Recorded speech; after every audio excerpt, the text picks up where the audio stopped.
Facebook দিয়া টাকা income করার কারণে কত মানুষ কত কথা বলে, সত্যটারে মিথ্যা বানায়, মিথ্যাটারে সত্য বানায়, নানান দিকে নানান কথা।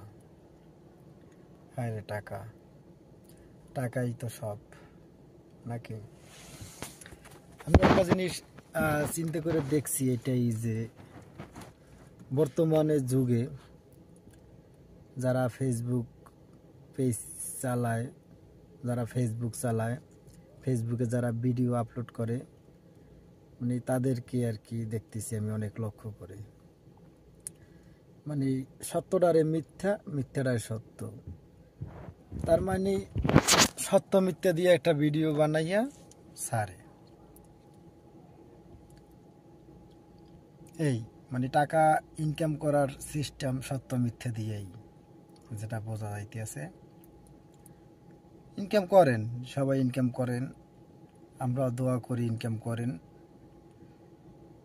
টাকা ইনকাম তো করতেই হবে।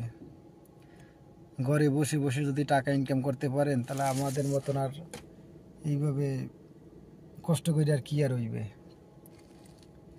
আপনারা ঘরে বসে ইনকাম করেন, আর আমরা এই যে কষ্ট করি, সমস্যা নাই, আমরা কষ্ট করে ইনকাম করি, টাকা কামাই। আপনারা ঘরে বসে টাকা ইনকাম করেন, বসে বসে খান। আল্লাহ হাফেজ।